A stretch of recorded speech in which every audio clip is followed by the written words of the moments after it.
तो कैसे हैं आप सभी लोग।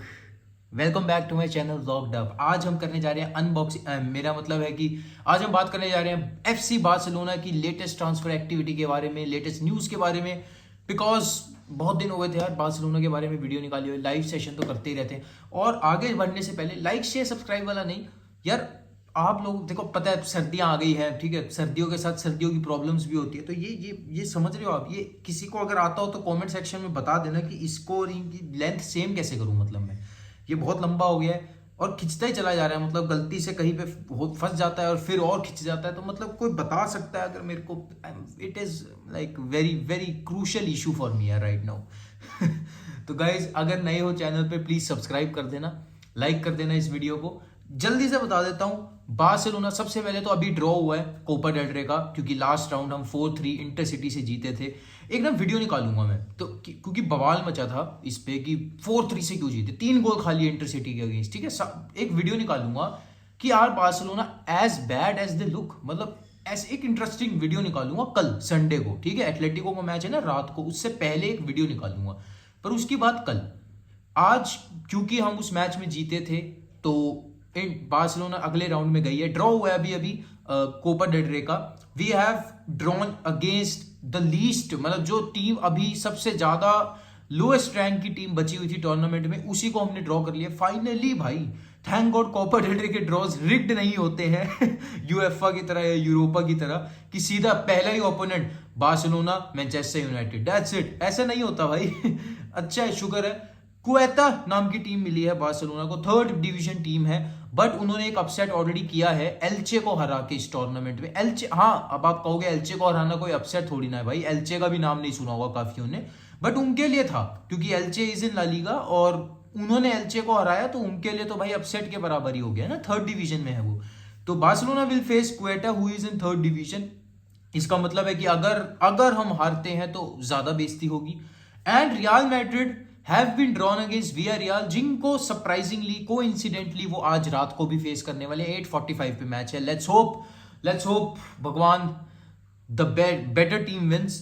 वियारियल जीत जाए बस, ठीक है। और अब बात करते हैं रूमर्स जो आ रहे हैं about reinforcing the CDM position. जी हाँ दोस्तों, सबसे पहली बात तो ना यही बहुत अच्छा लग रहा है कि Barcelona are looking for a CDM in the market, की बार्सिलोना के बोर्ड को, के प्ले जैवी को, कि मतलब एक उनको अंदर से ना यही पता लग गया कि हाँ हमें सीडीएम की जरूरत है। क्योंकि अब तक तो ये लग रहा था कि वो बुस्केट्स से सेटिस्फाइड है, बुस्केट्स से कंटेंट है और बुस्केट्स के साथ ही जाने वाले हैं इन द फ्यूचर, क्योंकि उसको रिन्यू करने वाले थे।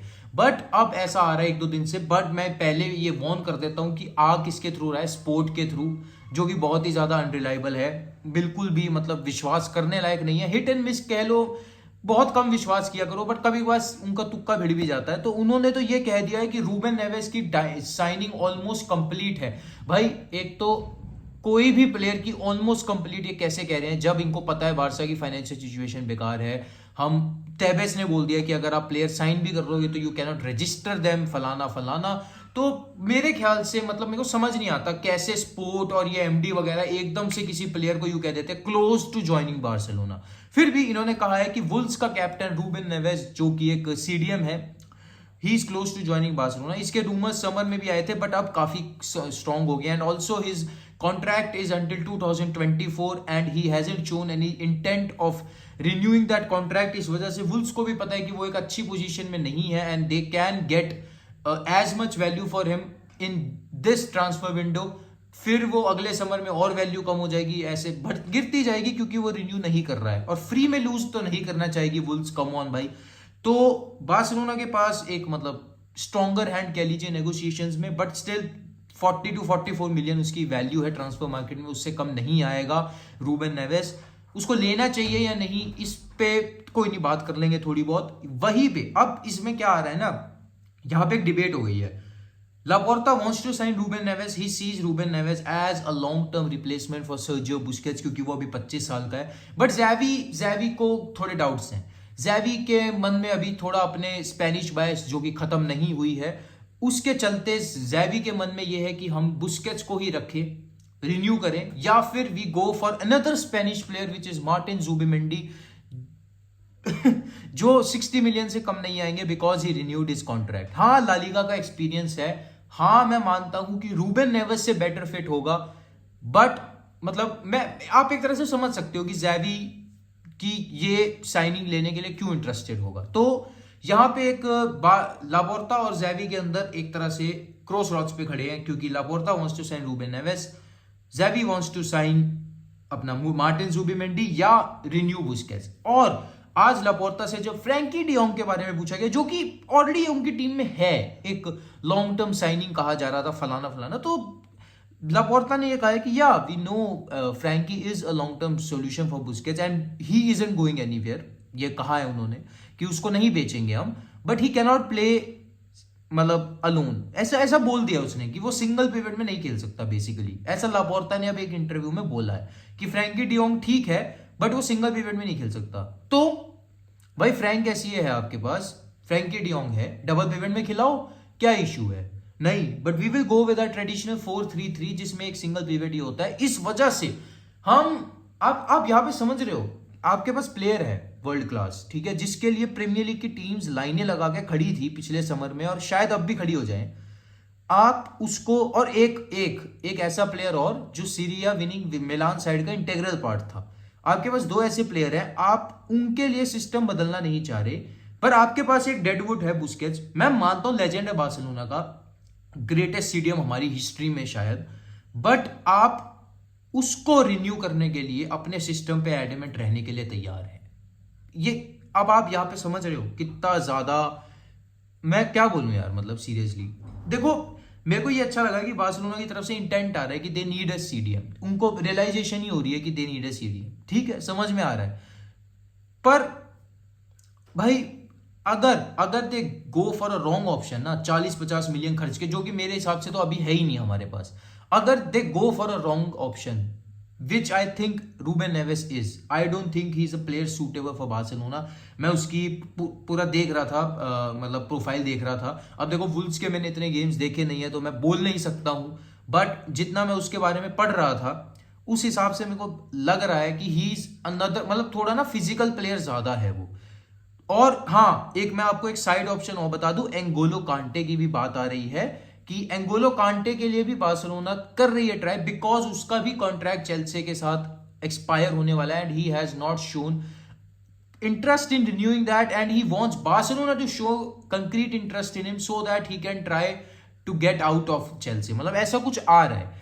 अब यहां पे भी ना लापोर्ता wants to go, मतलब क्योंकि उसको पता है कि कंपैरेटिवली ट्रांसफर साइनिंग के टर्म्स में एक चीपर ऑप्शन होगा, बट यहां पे एक और बता देता हूं आपको बात कि अभी तक जितने ऑप्शंस की बात आ रही है, रूबेन नेवेस हो गया और अपना मार्टिन जुबिमेंडी हो गया या रिन्यूइंग बुस्केट्स, उस सब में एक एक तरह से एक एक्सपेंसिव ऑप्शन भी होगा एंगोलो कांटे, बिकॉज उसकी सैलरी कम नहीं है भाई। मेरे ख्याल से चेल्सी का one of the highest paid players है या द हाईएस्ट है, तो उसकी सैलरी कम नहीं होने वाली, तो he will have to take a drastic wage cut if he has to come to Barcelona. Certainly भाई, हम वेज बिल ही कम करने की कोशिश कर रहे हैं और वहीं पे आप ऐसा प्लेयर ला रहे हो इतना हाई अर्नर और उसको हाई उतनी ही सैलरी दे रहे हो, तो मतलब समझ नहीं आता।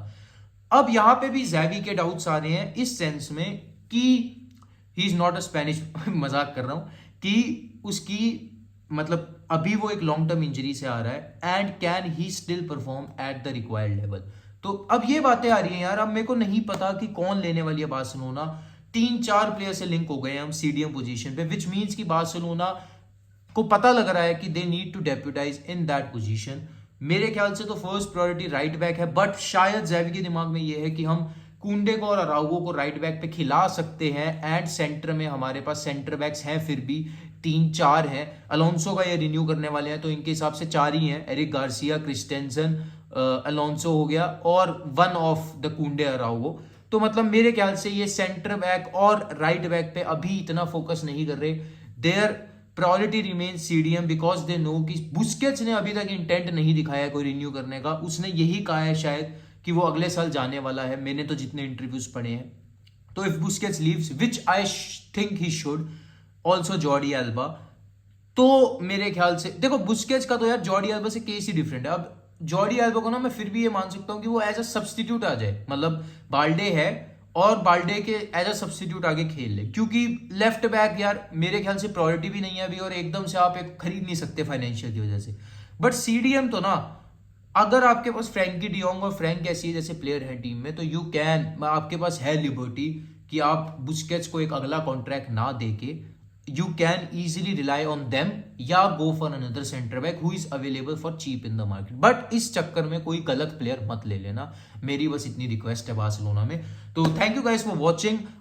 Do let me know in the comment section आपको क्या लगता है कि कौन सा प्लेयर लेना चाहिए बार्सिलोना को, who would be the right fit at the CDM position given our financial troubles of course. Do let me know in the comment section, like कर देना इस वीडियो को and subscribe to the channel. Until next time, signing of.